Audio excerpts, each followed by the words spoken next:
Hello everyone. या व्हिडिओमध्ये आपण ग्राहक संरक्षण कायदा 2019 जो आपल्या राज्यसेवा मुख्य परीक्षा GS3 चा भाग आहे.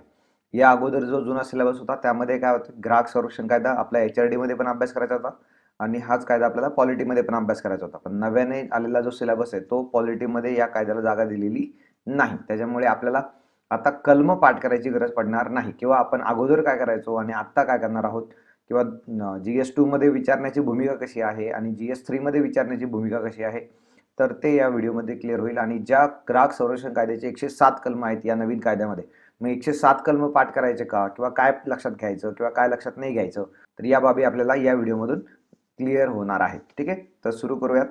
तर ग्राहक संरक्षण कायदा 2019, आता मी HRDची जी बॅच घेतोय त्यामध्ये हा कायदा कव्हर केलेला आहे, परंतु सेपरेट घेण्यामागं कारण एवढं की त्याच्यामध्ये ग्राहक संरक्षण कायद्यामध्ये कायदा आणि नियम या दोन वेगळ्या गोष्टी आहेत.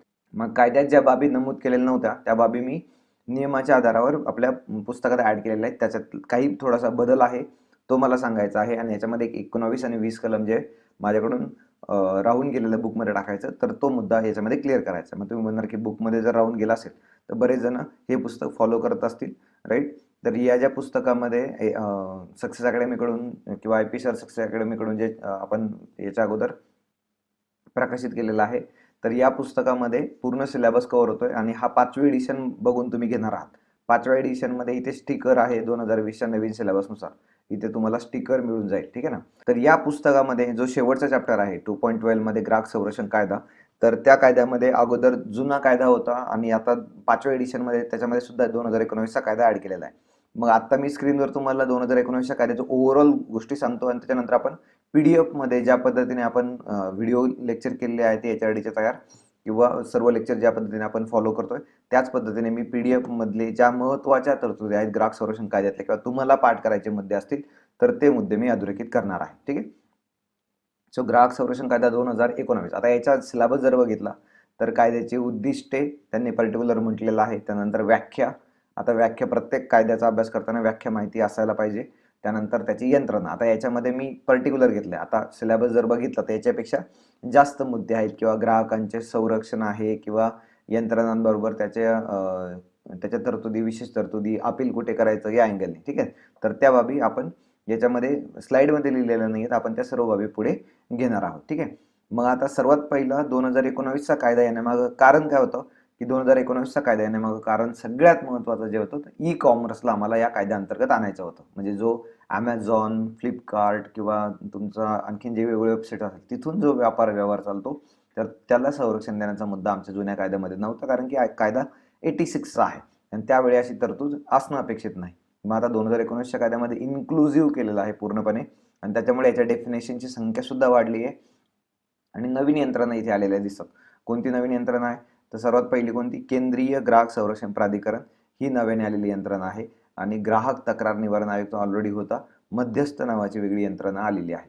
या दोन वेगवेगळ्या यंत्रणा आल्यात आणि त्याच्यामुळे असलेल्या यंत्रणांमध्ये आणखीन यंत्रणा वाढल्या, त्यामुळे हा कायदा किंवा या कायद्यातील कलमांची संख्या आणखीन जास्त वाढलेली आहे. ठीक आहे ना. म्हणजे आपल्याला काय लक्षात घ्यायचं की इथे या दोन यंत्रणा नव्याने माझ्या समोर आलेल्या दिसतात. त्याच्यामुळे आपल्याकडे काय आहे की या कायद्यामध्ये एकूण 8 प्रकरणं आणि 107 कलम आहेत, राईट ना. ते पुढे आपण वन बाय वन बघतोय, परंतु मला जेव्हा लक्षात घ्यायचं की या कायद्याचे उद्दिष्टे काय, तर उद्दिष्टे पुन्हा एकदा पाठ करण्याची गरज नाहीये. ग्राहकांचं संरक्षण असायला पाहिजे, माहिती देण्याविषयी बाबी असायला पाहिजे, अवेअरनेस असायला पाहिजे, जर कोणी कायद्याचं उल्लंघन करत असेल त्याला शिक्षा असायला पाहिजे. या सर्व बाबी उद्दिष्टांमध्ये अपेक्षित आहेत, कारण की आपण आतापर्यंत जे बघितलं तर उद्दिष्टांवर क्वेश्चन आला तर खूप जास्त ब्रॉड व्ह्यूनी त्याला घेऊन जायचं असतं. मग कायद्याचे उद्दिष्टापेक्षा कायद्याची वैशिष्ट्य का वेगळा मुद्दा टाकला मी, की वैशिष्ट्य एवढ्यासाठी की हा कायदा अगोदर काय होता आणि 19व्या कायद्यामध्ये काय आहे. एक छोटीशी इमेज सापडली, ती मी इमेज शेअर करतो तुम्हाला की बाबा कायद्याच्या वैशिष्ट्यांमध्ये कशा पद्धतीने बदल झाला किंवा अगोदरच्या कायद्यामध्ये आणि या कायद्यामध्ये कशा पद्धतीने बदल झालेला आहे. सो इथे कन्झ्युमर प्रोटेक्शन ऍक्ट 1986चा आहे आणि इकडे 2019चा. मग रेग्युलेटर प्रोव्हिजन केलेलं आहे, नो सेपरेट रेग्युलेटर, कोणताही नवीन यंत्रणा रेग्युलेट करण्यासाठी वेगळी यंत्रणा काम करत नव्हती. इथे जी आम्ही केलेली आहे सेंट्रल कन्झ्युमर प्रोटेक्शन अथॉरिटी, ज्याला आपण काय म्हटलं इथे केंद्रीय ग्राहक संरक्षण प्राधिकरण किंवा अथॉरिटी या अँगलने. तर रेग्युलेटर नावाची किंवा रेग्युलेटर म्हणून एक नवीन यंत्रणा आलेली. अगोदर फक्त काय होतं की तुमच्याकडे सल्लागार परिषद होती, मंत्री अध्यक्ष असायचे आणि डायरेक्ट कोर्ट यंत्रणा होती, राईट. मग दरम्यानच्या काळात सुप्रीम कोर्टने वेगवेगळ्या वेळी आपले निर्णय देताना म्हटलं की या बरोबर म्हणजे न्यायिक यंत्रणेबरोबर किंवा न्यायालयीन जे आयोग आहेत त्यांच्याबरोबर एक सरकारने मध्यस्थ यंत्रणा सुद्धा तयार करावी किंवा रेग्युलेटर तयार करावा आणि त्याच्या मार्फत सुद्धा तक्रारींचं निवारण करण्यात यावं. मग या केसमध्ये आता आम्ही 2019च्या कायद्यामध्ये तशा प्रकारची तरतूद केलेली दिसते. त्यानंतर कन्झ्युमर कोर्ट. तर यस, कंप्लेंट इथे पण कन्झ्युमर कोर्ट आहे, इकडे पण कन्झ्युमर कोर्ट आहे.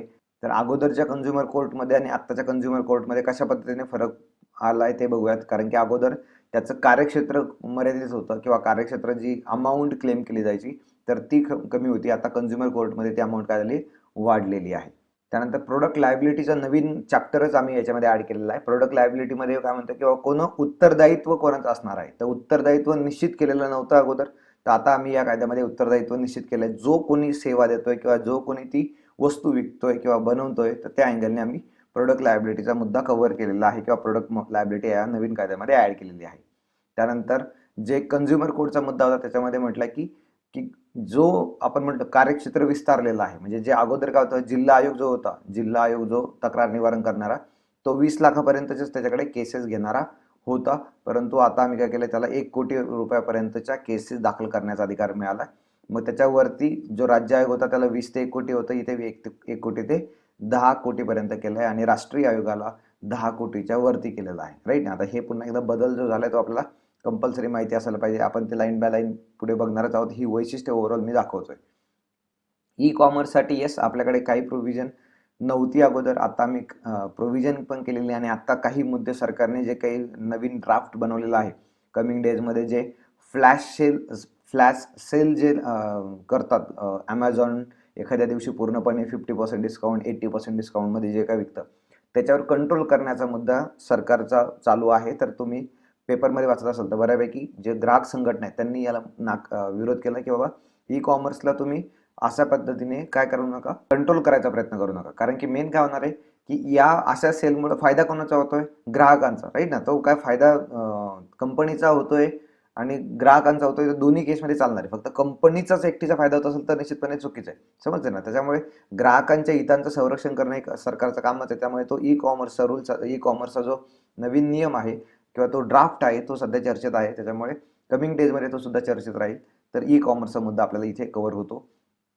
आणि मीडिएशन सेल, मध्यस्थ, म्हणजे अगोदर काय होतं की तुम्ही न्यायालयामध्ये गेले की न्यायालयामध्ये गेल्यानंतर डायरेक्टच न्यायालय निर्णय देणार, मध्यस्थ नावाची यंत्रणा नव्हती. मग आता मध्यस्थ नावाची यंत्रणा काय करणार आहे की बाबा सेटलमेंटवर भर देणार आहे. दोघांना, जर तुम्ही 2 पार्टीज आहे आणि विरोधी पक्षाने किंवा विरुद्ध प्रतिपक्षाने तुम्ही, तर त्या केसमध्ये तुम्हाला जर वाटलं की सेटलमेंट करायची तर मध्यस्थ नावाची एक यंत्रणा पिक्चरमध्ये होते.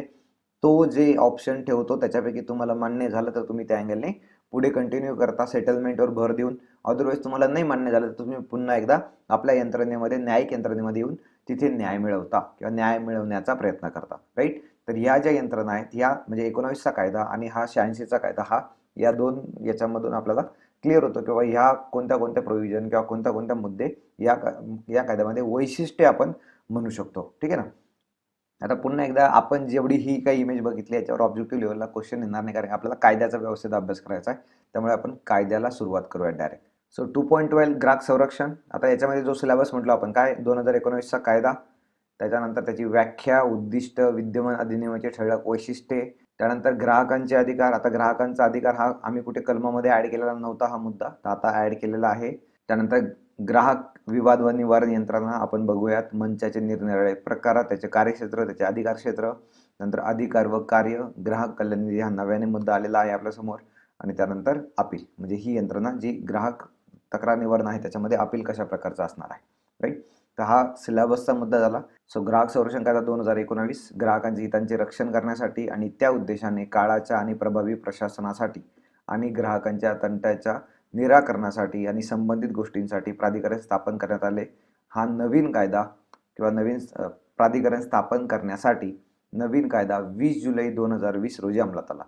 आता हा कायदा कधी अंमलात आला असं मला वाटत नाही की क्वेश्चन विचारला जाईल. का नाही विचारला जाणार, कारण की हा कायद्यातल्या किंवा या कायद्यातल्या तरतुदी वेगवेगळ्या दिवशी वेगवेगळ्या तरतुदी लागू झालेल्या आहेत. परंतु ओव्हरऑल कायद्याला सुरुवात जर म्हटलं तर 20 जुलै आहे हे आपल्याला लिहून ठेवायचं. पुन्हा एकदा विचारण्याची टेंडन्सी कमी आणि पुन्हा आपण जर हा कंटेंट म्हणजे कायदा कधी अंमलबजावणी झाली हा कंटेंट पाठ केला असता, कधी पाठ केला असता, जेव्हा हा कंटेंट माझा कुठे दिसतो, मला माझ्या GS2 मध्ये, कारण की GS2 मध्ये कायद्याची अंमलबजावणीची डेट विचारली जाते किंवा कायद्यातली कलम असे 20 नंबर काय, 21 नंबर काय, 25 नंबर काय असं विचारलं जातं. HRD मध्ये अजून तसा प्रयत्न झालेला नाही किंवा HRD मध्ये तर तुम्हाला असं डिटेलमध्ये पाठ करणं गरजेचं नाही.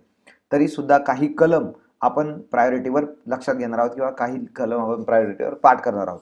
परंतु मी जेवढं सांगतो त्याच्या पलीकडे कृपया पाठ करू नका. मी जे सांगणार आहे ते एक्स्ट्रीम केसमध्ये जर चुकवायचं म्हटलं तरच ते विचारतील, अदरवाईज ओव्हरऑल कायद्याचा अभ्यास. आणि पुन्हा एकदा सर्वात महत्त्वाचा, पहिल्यांदा ॲड झालेला नवीन सिलेबस आहे, त्यामुळे तो डिटेलमध्ये जाण्याची प्रवृत्ती ठेवत नाही, वरवरचे क्वेश्चन विचारले जातील. ठीक आहे, सो एवढं लक्षात आलं. ग्राहकांच्या हितांचे संरक्षण आहे, प्रभावी उपाययोजना आहे, तंट्यांचं निराकरण आहे आणि यासाठी मी प्राधिकरण स्थापन करणार आहोत. या सर्व बाबींसाठी आम्ही काय केला, कायदा सुरू केला किंवा कायदा लागू केलेला आहे 20 जुलै 2020 पासून. सो इथपर्यंत तुम्हाला लिहायची गरज नाही किंवा तुम्हाला वाटतं की हे कीवर्ड लिहिले गेले पाहिजे, हिताचे संरक्षण, प्रभावी उपाययोजना किंवा तंट्यांचं निराकरण, प्राधिकरण स्थापन, तर या बाबी तुम्हाला हवं असेल तर लिहा आणि 20 जुलै 2020 लिहून ठेवा, पाठ करण्याची गरज नसावी. त्यानंतर या कायद्यामध्ये एकूण 8 प्रकरणे आणि 107 कलम आहेत. आता मागच्या वर्षी जेव्हा कायदा छोटा होता 86चा, त्याच्यामध्ये काहीतरी 4 की 5 प्रकरणं आहेत आणि 31 कलमं होती. तर वन लाईनर विचारला गेला होता की किंवा असं विचारलं गेलं की या कायद्यामध्ये किती प्रकरणे आणि किती कलमे आहेत एकूण. तर या केसमध्ये मला हे माहितीचं असायला पाहिजे, हे आपल्याला कंपल्सरी पाठ करायचं आहे. प्रकरण 1 काय म्हटलंय, कायद्याचे नाव आणि व्याप्ती. आता जेव्हा कायदा लागू झाला तेव्हा जम्मू काश्मीरचा मुद्दा नव्हता, परंतु ते ड्राफ्टमध्ये असल्यामुळे त्यांनी जम्मू काश्मीरला अपवाद ठेवला होता, परंतु आता तो अपवाद राहिलेला नाही, त्यामुळे वेगळं काही पाठ करायची गरज नाही. आणि जिथे जिथे कोणत्याही माझ्या पुस्तकात किंवा आणखी कोणते पुस्तक तुम्ही वाचत असाल, जिथे जिथे कुठे असा मुद्दा येत असेल जम्मू काश्मीरला अपवाद, तर तो मुद्दा कधीही आता विचारात घ्यायचा नाही, कारण की अपवादात्मक परिस्थितीचा मुद्दा निघून गेलेला आहे, आपल्याला माहिती आहे. त्यामुळे इथे काही पुन्हा पाठांतराची गरज नाही. हा कायदा वस्तू व सेवांशी संबंधित असेल. आता इथून पुढे लक्षात द्यायचं, आपण जेव्हा गॅट करार केलेला आहे तर तो गॅट करार हा वस्तू आणि सेवांशी संबंधित आहे. त्यामुळे त्याच्यानंतर कोणताही आंतरराष्ट्रीय करार असेल किंवा आपला कायदा असेल राज्याने केलेला, तो कधीच वस्तू किंवा सेवा असं वेगवेगळं सेपरेट नसणार आहे, वस्तू आणि सेवांना एकत्रच घेऊन चालणार आहे. त्यामुळे तो मुद्दा पाठ करायची गरज नाही. तुम्हाला हवं असेल तर नोट्समध्ये ॲड करा. येस, याच्यामध्ये वस्तू पण आहे आणि याच्यामध्ये सेवा पण असणार आहे. त्यानंतर कलम 2 व्याख्या जाहिरात.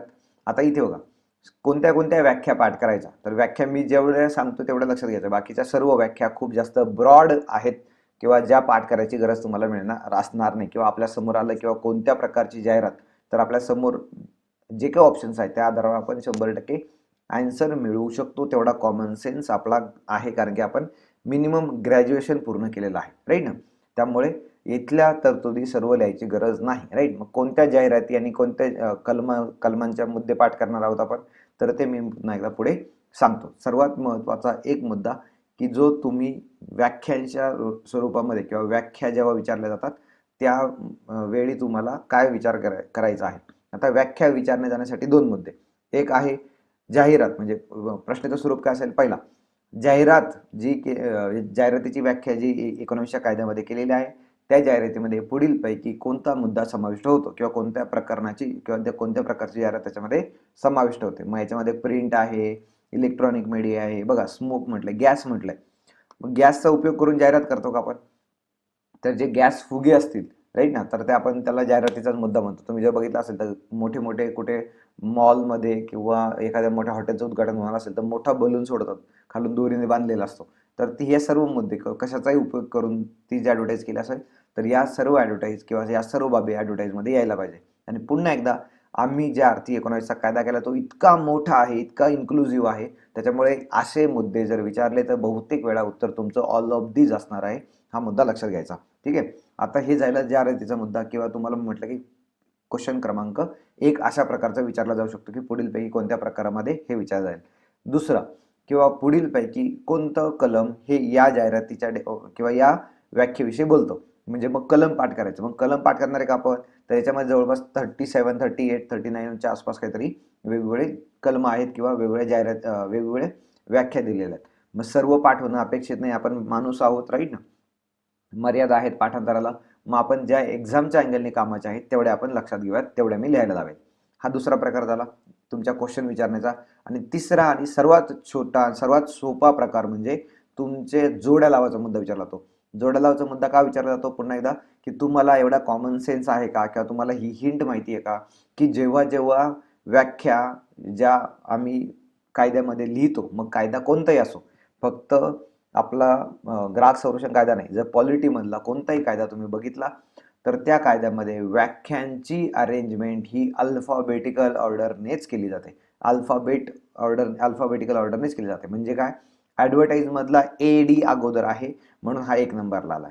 आता 2-2 मध्ये काय, ॲप्रोप्रिएट लॅबोरेटरी म्हणजे नंतर AP इथे आहे म्हणून हा इकडे आलाय, राईट. किंवा मग आणखीन 1-2 उदाहरणं बघितले तर तुमच्या लक्षात येईल अजून. तक्रार, कंप्लेंट म्हणजे सी उशीर आहे म्हणजे ए नंतर सी आहे ना म्हणून इकडे आलाय. त्यानंतर आता खाली बघूयात, कमतरता डिफिशियन्सी डी खाली आलाय. त्यानंतर आणखीन त्याच्या पलीकडे मेंबर एम आहे तर तो 27ला आलाय, राईट ना. म्हणजे ज्या पद्धतीने ABCD नुसार आपण जाणार आहोत. रेग्युलेटर हा 40ला आलाय, रेग्युलेटर, राईट ना. म्हणजे हा काय अल्फाबेटिकल ऑर्डरने आहे, लक्षात घ्यायचं. म्हणजे तुम्हाला जेव्हा क्वेश्चन सॉल्व्ह करायचा आहे तेव्हा ही अल्फाबेट ऑर्डर आहे, हे जर तुमच्या लक्षात माहिती आहे किंवा तुम्हाला हे जर लक्षात येईल तर तुमचा कोणत्याही कायद्यावरील कोणताही प्रश्न चुकणार नाही याची गॅरंटी, राईट. म्हणजे ज्या ज्यावेळी क्वेश्चन विचारला जाईल त्यावेळी अल्फाबेटिकल ऑर्डरने अरेंज करायचा प्रयत्न करायचा.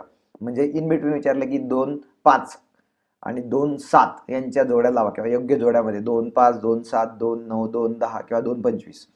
मग या केसमध्ये मला माहिती आहे ना की समोर अल्फाबेटिकल ऑर्डर आहे, मग 2-5 अगोदर मध्ये ABCD पैकी जो अगोदर आला असेल तो येईल. 2-7 मध्ये त्या ए नंतर जो आला असेल तो येईल. मग 2-10 मध्ये त्याच्यानंतर CDEFG काय असेल ते येईल. आणि मग लास्टला जो शिल्लक असेल तो 2-25ला असेल. तर या अँगलने क्वेश्चन सॉल्व्ह करायचा, याच अँगलने तो सॉल्व्ह व्हायला हवा. 2019ला पुन्हा एकदा अशा प्रकारचा क्वेश्चन विचारला गेला. आणि अशा क्वेश्चन सॉल्व्ह करताना काय करायचं, आपण मुद्दाम इंग्लिश वर्ड वाचायचे जेणेकरून अल्फाबेटिक ऑर्डर आपल्याला लगेचच्या लगेच क्लिअर होते. होपफुली कळालं असेल.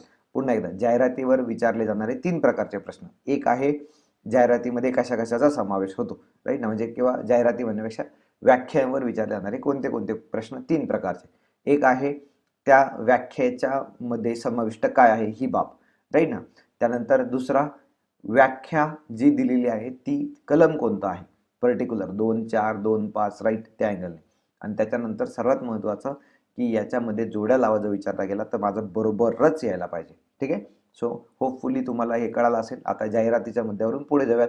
जाहिरातीचा कंटेंट वाचून घ्यायचा, त्याच्या पलीकडे तुम्हाला लिहायची गरज नाही. म्हणजे कोणती नोटीस, परिपत्रक, लेबल, नंतर रॅपर किंवा अन्य कागदपत्र जे तुम्ही रस्त्यावर बघता ना, MPSCची ॲडव्हर्टाईज किंवा ओपन सेशन वगैरे, तर त्या बाबी सुद्धा काय तुमच्या जाहिरातीचा भाग आहे, राईट. सो जाहिरातीच्या मध्ये कव्हर झाले मुद्दे. त्यानंतर सुयोग्य प्रयोगशाळा, अप्रोप्रिएट लॅबोरेटरी. आता सुयोग्य प्रयोगशाळेचा मुद्दा कसा, तिथे काय म्हटलं, केंद्र शासनाने मान्यता दिलेली प्रयोगशाळा असेल, त्यानंतर शासनाच्या नियमांच्या अधीन राहून राज्य शासनाने दिलेली मान्यता असेल, किंवा खाजगी असेल परंतु त्यांना राज्य किंवा खाजगी असेल किंवा दुसऱ्या एखाद्या यंत्रणेने तयार केली असेल परंतु राज्य किंवा केंद्र त्यांना निधी पुरवठा करत असेल, तर हे मुद्दा अप्रोप्रिएट लॅबोरेटरीचा लिहू सुद्धा नका, अजिबात पाठ करायची गरज नाही. मग 2-3 ब्रांच कार्यालय किंवा शाखा ऑफिस किंवा ब्रांच ऑफिस कुठे असणार आहे, की तुमचं ओरिजिनल कार्यालय जसं किंवा काय डेफिनेशन असणार याची, तुमचं ओरिजिनल ऑफिस जे आहे, जे काम करतं तेच ऑफिस दुसऱ्या ठिकाणी काम करेल त्याच प्रकारचं, म्हणून त्याला आपण ब्रांच म्हणतो. पुन्हा एकदा लिहायची गरज नाही. 2-4 कंपल्सरी लिहायचं, इथे 2-4 पण लिहायचं आहे, राईट ना. आणि 2-4 मध्ये काय आहे ते केंद्रीय प्राधिकरण सुद्धा लिहायचं आहे, राईट ना. म्हणजे आपल्याला ही याचा कंटेंट अशा अँगलने पाठ करायचा की जर क्वेश्चन विचारला जात असेल किंवा कन्झ्युमर प्रोटेक्शन ऍक्ट 2019 मधील केंद्रीय प्राधिकरण हे कोणत्या डेफिनेशन मध्ये ऍड केलेलं आहे, तर आम्हाला ते 2-4 मध्ये आहे हे लक्षात यायला हवं. त्रास देण्याचा मुद्दा आहे, हे सगळ्यात उशिरा पाठ करायचं. हे 2-4, 2-5 एक साधारण 4 ते 5 कलम आहेत जे मी तुम्हाला पाठ करायला लावणार आहे, किंवा 5 ते 6.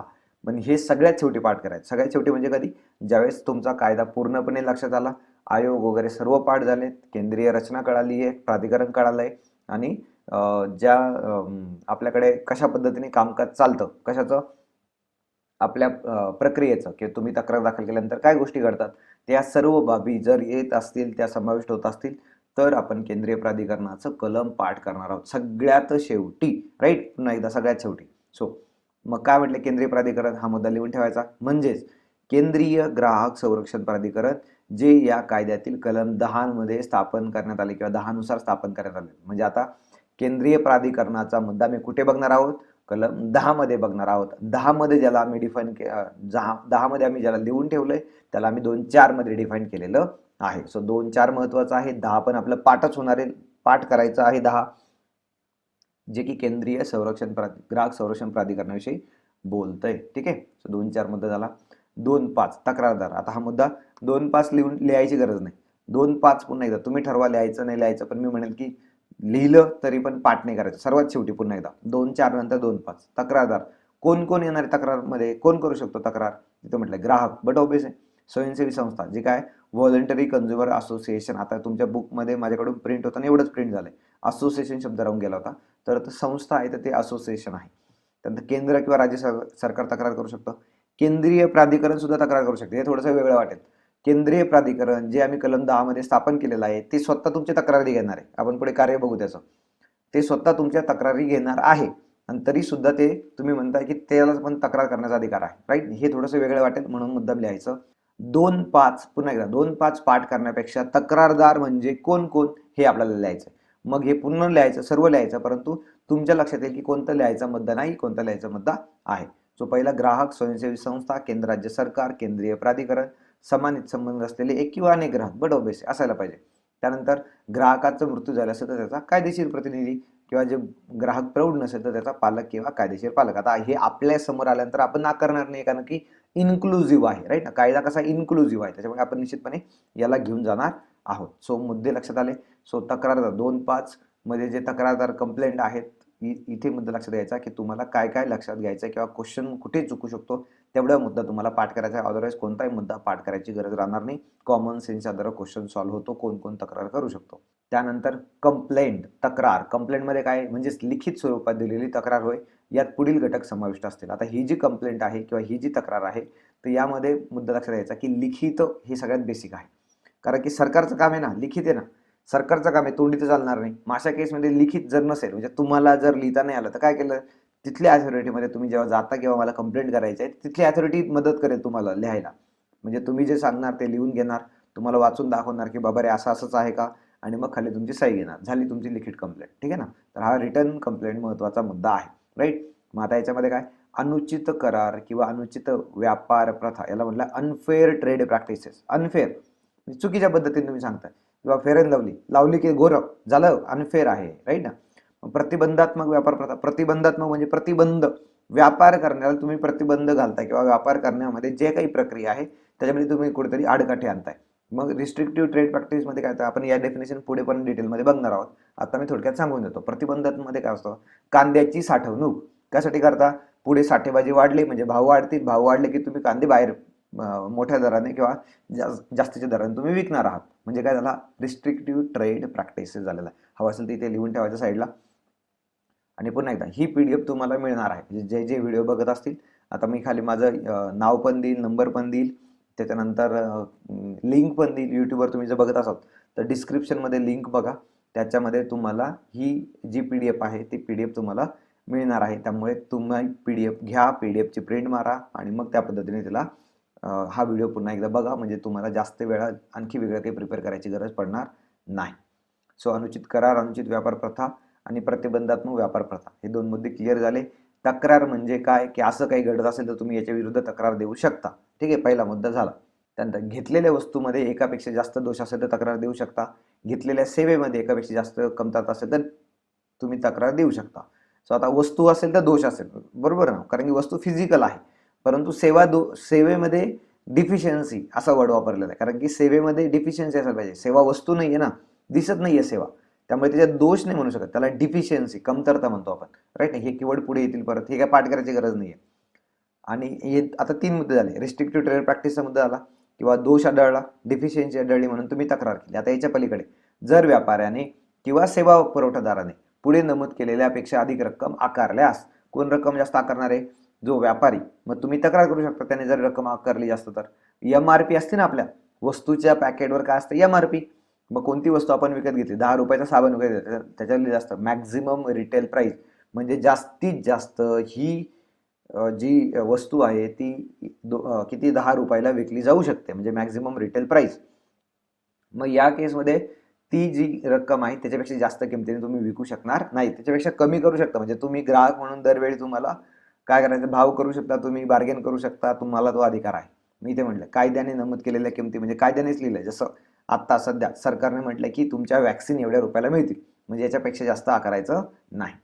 त्यानंतर वस्तूच्या पॅकिंगवर, जसं साबणाचा मुद्दा आपण सांगितला की 10 रुपयाची किंमत आहे, त्याच्यापेक्षा जास्त विकायची नाही, कमीला विकली तर चालणार आहे, आनंदी आनंद, काही प्रॉब्लेम नाही. त्यानंतर वस्तूंच्या किमती नमूद केलेल्या यादीतील तरतुदी, म्हणजे आता हा मुद्दा लक्षात ठेवा. कुठे यादी असते ही, तर आपल्याकडे पुन्हा एकदा 2019ला क्वेश्चन आला तर बऱ्यापैकी लोकांनी नाकारले.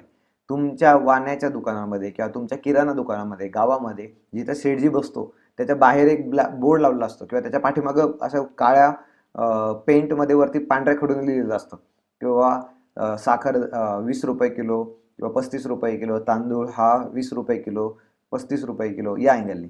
म्हणजे त्या किमती सुद्धा काय आहे, कायद्याच्या अधिकारामध्ये आलेल्या आहेत. म्हणजे त्यांनी साखर लिहिली तिथे 25 रुपये किलो आहे आणि विकतोय 30 रुपयाने, तर नाही चालणार. तुम्ही तक्रार करू शकता किंवा त्याने तिथे 25 रुपये लिहिली आणि आम्हाला 30ला विकतं. फक्त तुमच्याकडे बिल पाहिजे ना, आपल्याकडे गावाकडे बिल देत नाही, हा मुद्दा लक्षात घ्यायचा.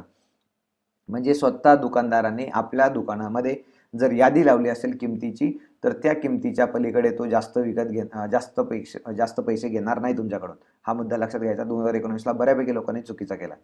त्यानंतर दोन्ही पक्षांनी मान्य केलेल्या किमती, म्हणजे दोघांमध्ये अग्रीमेंट झालंय, त्या पद्धतीने त्यांनी मान्य केलं आणि त्याच्यानुसार त्याहीपेक्षा जास्त आकारली, तर या केसमध्ये तुम्ही ग्राहक संरक्षण कायद्यामध्ये किंवा या कायद्याअंतर्गत तुम्ही तक्रार दाखल करू शकता. त्यानंतर घातक पदार्थांची विक्री केली जाणे किंवा घातक सेवांची विक्री केली जाणे, तर या सर्व बाबी याच्यामध्ये येणार आहेत की तुम्ही तक्रार करण्याचा तुम्हाला अधिकार आहे. मग आता याच्यामधला कोणताही मुद्दा लिहायची गरज नाही.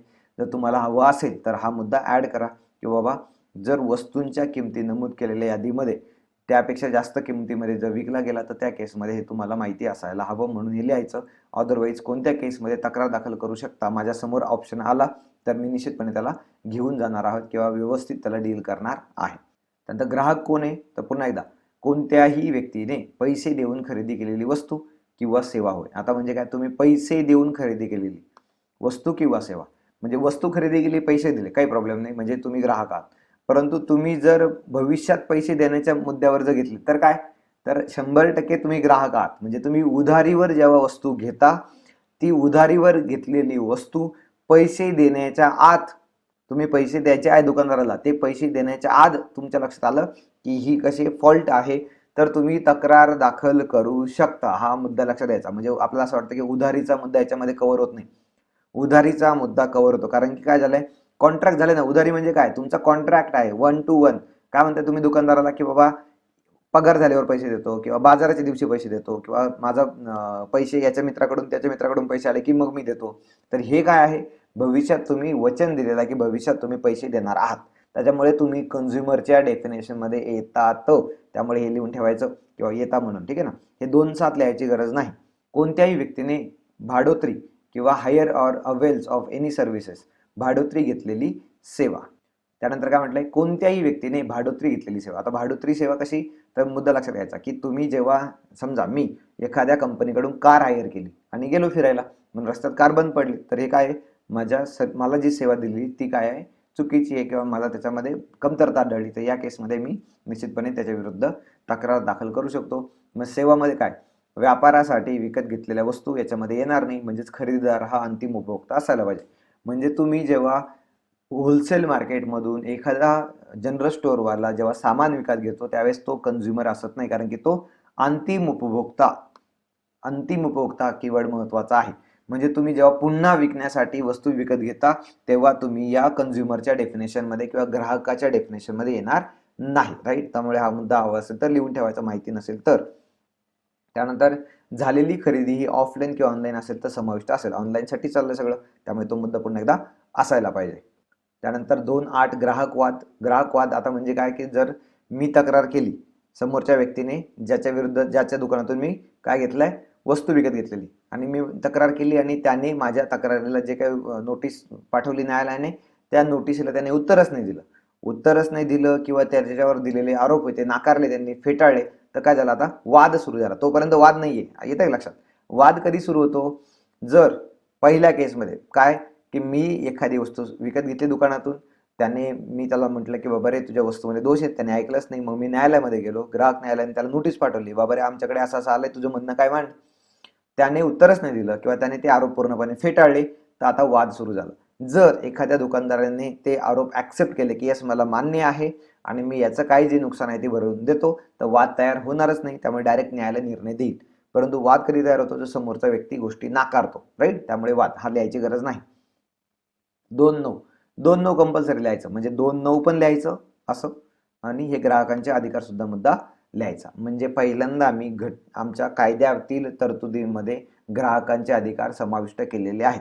अगोदरच्या कायद्यामध्ये असे अधिकार नमूद नव्हते आणि म्हणून आणि ज्या अर्थी सिलेबसमध्ये हा मुद्दा नमूद आहे की ग्राहकांचे अधिकार सिलेबसमध्ये पर्टिक्युलर नमूद आहे, त्यामुळे मला असं वाटतं की हा 2-9 म्हणजे असं जर विचारलं गेलं की ग्राहकांचे अधिकार आम्ही घटनेमध्ये कायद्यामध्ये कोणत्या कलमात ऍड केलेत, तर हे मला लक्षात यायला हवं, म्हणून मला मुद्दाम हे 2-9 लिहायचं आहे. आतापर्यंत आपण 2 कलम लिहिले फक्त, 2-4 आणि 2-5. ठीक आहे, 2-5 पण पाठ नाही करायला सांगितलं मी. 2-4 प्रायोरिटीवर पाठ करा, 2-9 प्रायोरिटीवर पाठ करा. ही पुन्हा प्रायोरिटी कशी असणार आहे तुमची सगळ्यात शेवटची, जेव्हा तुमचा कायद्याचा अभ्यास सगळ्यात छान झालेला आहे त्यावेळी. सो कन्झ्युमर राईटचा मुद्दा पहिला. संरक्षणाचा अधिकार आहे तुम्हाला, माहितीचा अधिकार आहे. तुम्हाला कोणती कोणती माहिती मिळायला पाहिजे? येस, मालमत्तेला किंवा जीवितास धोकादायक वस्तूंपासून संरक्षण, त्याची गुणवत्ता क्वालिटी काय आहे, प्रमाण क्वांटिटी काय आहे, सामर्थ्य पोटेन्सी काय आहे, प्युरिटी काय आहे, वस्तू उत्पादने किंवा सेवांची मानके व किंमत स्टँडर्ड आणि प्राइस यांची माहिती तुम्हाला मिळण्याचा अधिकार आहे. आता इतकं सारं लिहायची गरज नाही, फक्त लक्षात काय घ्यायचं, संरक्षणाचा अधिकार आहे तुमचा, right to be protected, right to be inform. माहितीचा अधिकार आहे तुम्हाला. त्यानंतर आश्वासन मिळण्याचा अधिकार. काय आश्वासन काय मिळणार तुम्हाला? वस्तू आणि सेवांमध्ये स्पर्धात्मक किमतीमध्ये मिळाव्या, स्पर्धात्मक किमतीमध्ये गोष्टी आम्हाला मिळाव्यात. म्हणजे काय, एकापेक्षा कोणती जी गोष्ट विकणारी यंत्रणा आहे त्या विकणाऱ्या यंत्रणेमध्ये एकापेक्षा जास्त लोक असायला पाहिजे. म्हणजे जसं आतापर्यंत आपल्याकडे काय होतं की आपल्याकडे वेगवेगळ्या कंपन्या होत्या मोबाईल नेटवर्किंगच्या, म्हणजेच एअरटेल आहे, जिओ आहे, आयडिया आहे, वोडाफोन आयडिया एकत्र आले, म्हणजे आता सध्या 3च वाटतात. त्याच्या अगोदर कोणत्या होत्या? BSNL तर आता गेलीची कुठे गेली काय माहिती. BSNL अगोदर आणखी वेगवेगळ्या कंपन्या होत्या खूप साऱ्या, टाटा डोकोमो होती. त्यामुळे तुम्हाला कंपन्या जास्त असेल तर चांगल्या स्पर्धात्मक किमतीमध्ये गोष्टी मिळणार आहे. आणि एकदा की तुमच्याकडे चॉईस कमी झाला म्हणजे जिओवाल्याला माहिती आहे की जाऊन जाऊन कुठे जाईल, एअरटेलकडे पोर्ट करेल, एअरटेलला माहिती आहे जाऊन जाऊन कुठे जाईल, आयडिया वोडाफोनकडे जाईल, परत ते आपल्याकडे जाणार आहे. म्हणजे यांना माहिती आहे की आपल्याला खूप जास्त आता कॉम्पिटिशन नाही आहे, त्याच्यामुळे आपल्याकडे बहुतेक वेळा नेटवर्कचा प्रॉब्लेम आलेला दिसतो, खूप वेळा नेटवर्कचा प्रॉब्लेम येतो. मग हा मुद्दा लक्षात घ्यायचा आहे की या स्पर्धात्मक किमतीमध्ये आम्हाला गोष्टी कधी मिळतील, ज्यावेळी जास्तीत जास्त कंपन्या उपलब्ध असतील. तर हा अधिकार तुमचा आहे, हे आश्वासन मिळण्याचा तुम्हाला अधिकार आहे किंवा सरकार तुम्हाला आश्वासित करेल की तुम्हाला किमती ज्या आहेत त्या स्पर्धात्मक किमतीमध्ये किंवा सर्व्हिस ज्या आहेत त्या स्पर्धात्मक किमतीमध्ये मिळतील.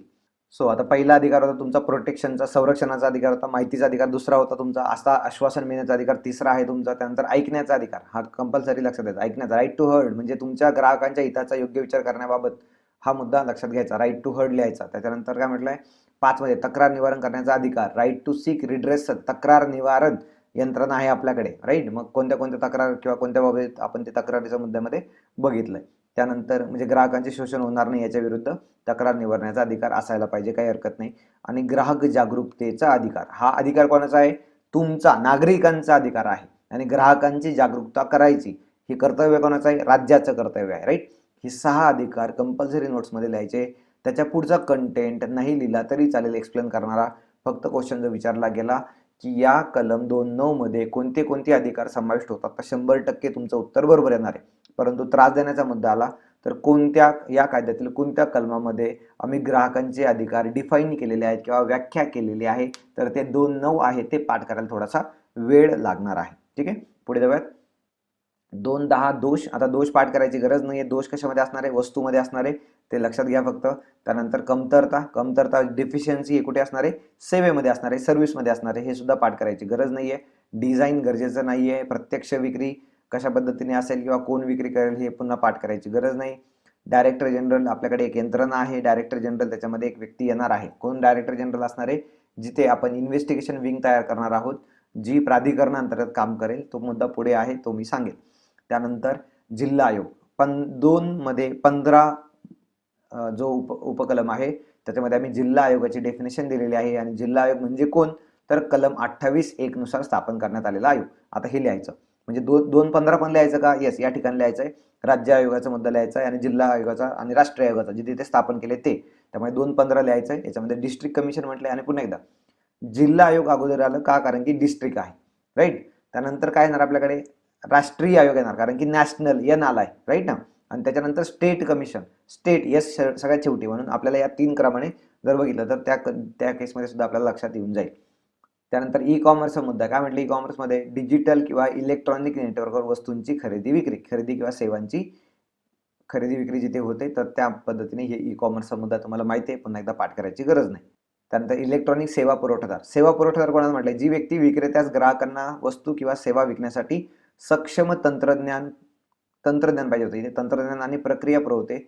यात ऑनलाईन मार्केट साईट समाविष्ट होतात. म्हणजे पुन्हा एकदा वेबसाईट तुमच्या कोणत्या आहे? अमेझॉन आहे, तुमच्या फ्लिपकार्ट आहे, मिंत्रा आहे. तर या काय? ऑनलाईन मार्केट साईट्स आहेत. याला काय म्हटलं आम्ही? Electronic service provider, right. Electronic service provider. पुन्हा एकदा पाठ करायची गरज नाही, लिहायची गरज नाही. समर्थन आहे. एंडोर्समेंट म्हणजे जाहिरातीशी संबंधित केलेले समर्थन. मग ते तुम्ही तोंडी सांगितलं असेल, प्रात्यक्षिक केलं असेल, एखाद्याचे नाव किंवा सही किंवा इतर ओळखणे योग्य वैयक्तिक वैशिष्ट्यांचे चित्रण त्याच्यावर असेल, किंवा कोणत्याही संस्थेचे नाव किंवा शिक्का यांचे वर्णन त्याच्यावर असेल. आणि ह्या एंडोर्समेंट म्हणजे काय? की ते ग्राहकाला असा विश्वास ठेवण्यास प्रवृत्त करते की संबंधित व्यक्तीचे असे मत आहे किंवा त्याचा तो अनुभव आहे आणि म्हणून त्याची त्या गोष्टीला सहमती आहे. म्हणजे कोणता? तर पुन्हा एकदा रिवायटल, अक्षय कुमार रिवायटल खातो. म्हणजे तो काय करतो? तोंडी सांगतो जाहिरातीमध्ये की बाबा मी रिवायटल खातो म्हणून मी एवढा स्ट्रॉंग दिसतो, राईट ना. आणि मग जाहिरातीमध्ये काय असतं? हे रिवायटल खा आणि स्ट्रॉंग राहा, आणि मग खाली हळू स्टार करून कंडिशन्स आपला असतं, राईट ना. त्याच्यामुळे हे पकडले जात नाही. पण मला सांगायचं मुद्दा काय? की एंडोर्समेंट म्हणजे काय? की तुम्ही प्रत्यक्षरित्या किंवा तोंडी किंवा तुम्ही फक्त साईन केली आहे. समजा आता युवराज सिंगची साईन आहे कोणत्या तरी, आय थिंक एका डाबर च्यवनप्राश काहीतरी असं च्यवनप्राश आहे, त्याच्यावर त्याची साईन आहे. मग ही साईन काय सांगते? किंवा युवराज सिंग हे वापरतो आणि तो समर्थन करतो की ही गोष्ट अशीच आहे आणि ती वापरली तर निश्चितपणे आपल्याला फायदा होणार आहे. म्हणजे काय झालं? एंडोर्समेंट. म्हणजे कोणत्याही व्यक्तीने जे त्यांनी सांगितलं किंवा हे असं आहे आणि त्याचा उपयोग मला झालाय असं गृहीत ग्राहक धरतो, ते वाचून किंवा ते बघून, राईट. आणि मग त्या जसं आपण म्हणतो की बाबा बिल्डरची ॲडव्हर्टाईज असते, मग बिल्डर ॲडव्हर्टाईज करतो की बाबा आमचे फ्लॅट उपलब्ध आहेत विकण्यासाठी, आणि मग त्यांच्यातल्या एखाद्या फ्लॅट ज्याने विकलाय, तो राहिला आहे, त्याची तो मुलाखत घेतो किंवा त्याचे ते कोट्स छापतो किंवा यस आम्हाला फायदा झाला, किती छान वातावरण या सोसायटीमध्ये वगैरे, या अंगलनी. हे काय झालं? पुन्हा एकदा एंडोर्समेंट झालेला आहे. पुन्हा एकदा पाठ करायची गरज नाही. एंडोर्समेंटचा मुद्दा अगोदरच्या कायद्यामध्ये नव्हता, तो आम्ही नव्याने ऍड केलेला आहे. आस्थापना पाठ करायची गरज नाहीये. एजन्सी, उत्पादन करणारी कोणीही. एक्सप्रेस वॉरंटी पुन्हा एकदा लिहायची गरज नाही. गुड्स म्हणजे काय हे पुन्हा डिफाईन केलेलं आहे, ते पुन्हा इतकं महत्त्वाचं नाही, त्यामुळे लिहायची गरज नाही. आता 22 आणि 23 मुद्दा मला वाटतं की हे लक्षात घ्यायचं. हानी कोणत्या कोणत्या प्रकारची होऊ शकते? तर उत्पादनाच्या उत्तरदायित्वाच्या संबंधातील हानी म्हणजे वैयक्तिक इजा झाली त्या व्यक्तीला, आजारात पडलाय तो, किंवा मृत्यू किंवा इतर बाबी घडून आल्या असेल तर याला आम्ही हानी म्हटलेलं डेफिनेशन मध्ये ऍड केलंय. परंतु आता इथे म्हटलं परंतु हानी ही उत्पादनाशी संबंधित अटींचा भंग केल्यामुळे जर होत असेल तर त्याला नुकसानीच्या समावेशामध्ये केला जाणार नाही. उदाहरण एखादं घ्यायचं म्हटलं तर आपले टाटा नॅनो जे आहे, तर दरम्यानच्या काळात काय झालं? टाटा नॅनोला त्यांनी 1 लाखामध्ये विकलं, राईट ना. मग त्यावेळी खूप जास्त लोकांनी विकत पण घेतली. मग काही जे लोक गाण्याचे शौकीन होते, एका व्यक्तीने दिल्लीमध्ये एका व्यक्तीने काय केलं की त्या नॅनोमध्ये खूप मोठा कॅपॅसिटीचा साऊंड बसवला आणि त्यासाठी जी लागणारी एनर्जी किंवा जे साऊंडसाठी जे काही त्याने फेरफार केला गाडीमध्ये, इलेक्ट्रॉनिक सिस्टीममध्ये, तर त्यामुळे गाडी चालू रस्त्यावर गाडीने पेट घेतला. आणि मग जेव्हा त्यांनी ती गाडी तपासणीसाठी नेली त्यावेळेस त्यांनी म्हटलं की आम्ही जे उत्पादन तुम्हाला दिलं होतं तर त्याच्यामध्ये तुम्ही भंग केला अटींचा किंवा तुम्ही त्याच्यामध्ये सर्किटमध्ये चेंज केला आणि त्याच्यामुळे ही अशा प्रकारची घटना घडली. मग या केसमध्ये तुमचा आजारपण असेल किंवा तुमचा मृत्यू असेल किंवा तुम्हाला व्हॉटएव्हर काही इजा झाली असेल तर त्या केसमध्ये ती कंपनी याला कारणीभूत असतात नाही किंवा ती कंपनी तुम्हाला नुकसान भरपाई देण्यासाठी कारणीभूत असणार नाही, राईट ना. तर हा हानीचा मुद्दा लक्षात घ्यायचा. तर आजारपण, मृत्यू ओढवू शकतो, तर हे डेफिनेट केलेलं आहे. आता 22 तितकं महत्वाचं नाहीये. 22च्या पुढचं ते जास्त महत्वाचं आहे, जे की आपल्याला चुकीचं वाटतं. काय? दुखापत, इंजुरी. काय म्हटलंय? शरीर, मन किंवा मालमत्तेस होणारी इजा. आता काय होतं? लोकांना वाटतं की बाबा मास्तर चुकला की काय मनाला कसं काही इजा होईल, तर इथे इंग्लिशमध्ये त्यांनी म्हटलंय बॉडी, माइंड अँड प्रॉपर्टी, या तिघांना पण होणार इजा. माइंडला कशी इजा होणार आहे? तर माइंडला कशी इजा होणार आहे की समजा माझा बर्थडे होता, बर्थडेच्या दिवशी मला कोणतरी गिफ्ट आणलं किंवा जे काही गिफ्ट मी स्वतःला दिलं होतं ते ओपन केलं किंवा ते वापरलं त्यावेळेस मला काहीतरी नुकसान झालं आणि त्याच्यामुळे माझं जो खूप छान क्षण होता माझ्या आयुष्यातला आणि त्या क्षणाला खूप म्हणजे काय झालं, तो माझा क्षण वाया गेला. त्याच्यामुळे माझं मन जे आहे ते दुखावलं गेलं. राईट नाही? ते अशा अँगलनी पण तुम्ही क्लेम करू शकता. तर हा माइंडचा मुद्दा लक्षात ठेवायचा. म्हणून मला वाटतं की 23 नंबरचा मुद्दा लिहून ठेवायचा. 22 नंबरचं जर लिहायचं असेल म्हणजे 22 नंबरचा आणि 23 नंबरचा असं नाही लिहायचं. म्हणजे 2 22 पाठ करायची गरज नाही, 2 23 पाठ करायची गरज नाही. आपण काय लिहिणार आहोत, हानी म्हणजे काय आणि त्याच्यामध्ये एक्सेप्शन काय आहे आणि खाली खाली काय लिहिणार आहोत, दुखापतमध्ये काय काय येतं. तर शरीराला, मनाला आणि मालमत्तेला होणारी इजा म्हणजे दुखापत आहे. राईट. त्यानंतर उत्पादकमध्ये कोण कोण म्हटलंय उत्पादकच्या डेफिनेशनमध्ये, कोणीही असा जो कोणतीही वस्तू किंवा वस्तूचा भाग बनवतो, इतरांनी बनवलेल्या वस्तूला एकत्र असेंबल करतो, दुसऱ्यांनी बनवलेल्या वस्तूवर स्वतःचा शिक्का मारतो. तसं लिज्जत पापडचा मुद्दा जर आपण बघितला, लिज्जत पापड काय स्वतः सगळे तिथे बनवतात का ते?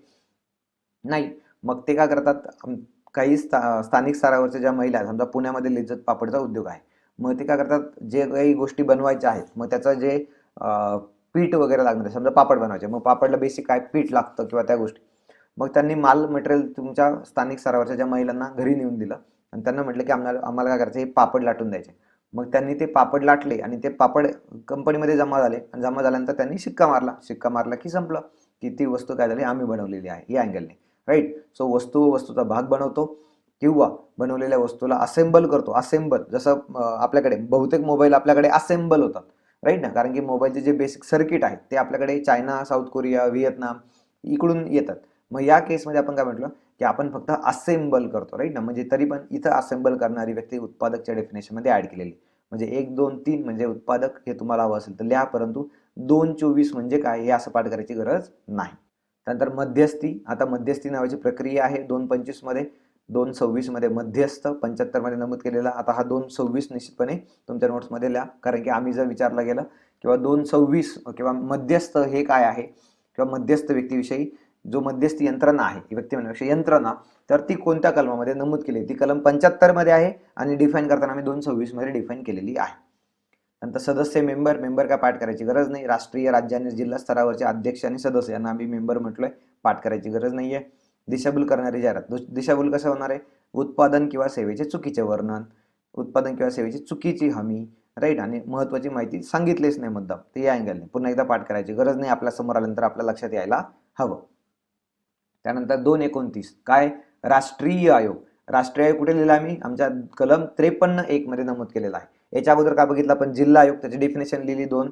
इथे 229 आहे, तर जिल्हा आयोगाची जी आहे ती आपण पाठ केली आहे. इथे 229 लिहायचं, त्याच्यासमोर राष्ट्रीय आयोग लिहायचा आणि डॅच करून लिहायचं की या आयोगाची स्थापना करण्याची तरतूद 53(1) मध्ये नमूद केलेली आहे. 53 लिहिलं तरी चालेल. ठीक आहे. त्यानंतर नोटिफिकेशन पाठ करायची गरज नाही. व्यक्ती म्हणजे कोण, तर पुन्हा एकदा खूप साऱ्या यंत्रणा आहे. जसं तक्रारदार म्हणजे कोण जसं पाठ केलंय, तसं व्यक्ती म्हणजे कोण असं पाठ करायची गरज नाही, कारण की याच्यामध्ये खूप साऱ्या यंत्रणा असणार आहेत. मग व्यक्ती आहे, नोंदणीकृत अगर बिगर नोंदणीकृत कंपनी आहे, हिंदू अविभाजित कुटुंब आहे, सहकारी संस्था आहे, सोसायटी रजिस्ट्रेशन ऍक्ट अंतर्गत असलेली एखादी संघटना आहे किंवा नसतील तरी चालेल, कोणतीही कॉर्पोरेशन कंपनी. फक्त इथे लक्षात द्या, सोसायटी रजिस्ट्रेशन अंतर्गत नोंदणीकृत असलेली किंवा नसलेली, म्हणजे दोन्ही चालणार आहे, असेल किंवा नसेल या अँगलने. त्यानंतर कोणतीही कॉर्पोरेशन कंपनी आणि वरील कोणत्याही उपकलमात नमूद नसलेली व्यक्ती या अँगलने. ठीक आहे. त्यानंतर 232 विहित प्रिस्क्राईब म्हणजे राज्य शासनाने किंवा केंद्र शासनाने या अधिनियमाद्वारे तयार केलेले नियम किंवा नियमाद्वारे विहित केलेला होय. आता हा 232 चा मुद्दा अजिबात लिहायची गरज नाहीये. हा प्रत्येक कायद्यामध्ये असतो, त्याला इतकं महत्व द्यायची गरज नाही. तर आपल्याला जो काय लिहायचा आहे तो व्यक्ती म्हणजे काय असं जर आलं तर माझ्या केसमध्ये मी चुकतो कुठं तेवढं लक्षात घ्या. अदरवाईज कोणताही मुद्दा नाकारायचा नाही, कारण की खूप जास्त ब्रॉड बनवलेली आहे. नंतर उत्पादन, प्रोडक्टमध्ये काय, स्थायू द्रव वायू स्थितीतील कोणती उत्पादन, स्थायू द्रव वायू म्हटलेले. आणि एक्सेप्शन काय, मानवी ऊती, रक्त, अवयव. याला का एक्सेप्शन म्हणतात, कारण की हे तयार नाही होत ना कारखान्यामध्ये, बरोबर ना, तर हे ओरिजिनल आहे, त्याच्यामुळे हे आपण याला अपवाद ठेवलेला आहे. उत्तरदायित्व काय म्हटले, दोषपूर्ण उत्पादनामुळे किंवा सेवेमुळे नुकसान भरपाईची जबाबदारी म्हणजे उत्तरदायित्व किंवा प्रोडक्ट लायबिलिटी आम्ही ठेवलेला आहे. नंतर लायबिलिटी ऍक्शन मध्ये काय किंवा कशा पद्धतीने तक्रार दाखल केली किंवा. त्यानंतर 235 काय म्हटलंय, प्रोडक्ट लायबिलिटी ऍक्शन काय, यामध्ये एखाद्या व्यक्तीने त्याला झालेल्या नुकसानीची भरपाई मिळवण्याबद्दल दावा म्हणून आयुक्त किंवा राज्य आयोग किंवा राष्ट्रीय आयोग यांच्याकडे दाखल केलेली तक्रार. पुन्हा प्रोडक्ट लायबिलिटी ऍक्शनचा मुद्दा पाठ करायची गरज नाही. उत्पादक. आता काल आतापर्यंत आपण जी डेफिनेशन बघितली फक्त मॅन्युफॅक्चरची होती, म्हणजे उत्पादकची होती. आता उत्पादक प्रोडक्ट मॅन्युफॅक्चरर म्हणजे जो पुन्हा एकदा वस्तू किंवा वस्तूचा भाग बनवतो, असेंबल करतो, स्वतःचा शिक्का मारतो. आता याच्याही पलीकडे चाललंय, विक्रीपूर्वी कोणत्याही उत्पादनाची डिझाईन, उत्पादन पुनर्निर्मिती करतो किंवा उत्पादनाचा विक्रेता असणारा व्यक्ती सुद्धा याच्यामध्ये येतो, विक्रेता, राईट ना. त्यामुळे हा मुद्दा लक्षात घ्यायचा.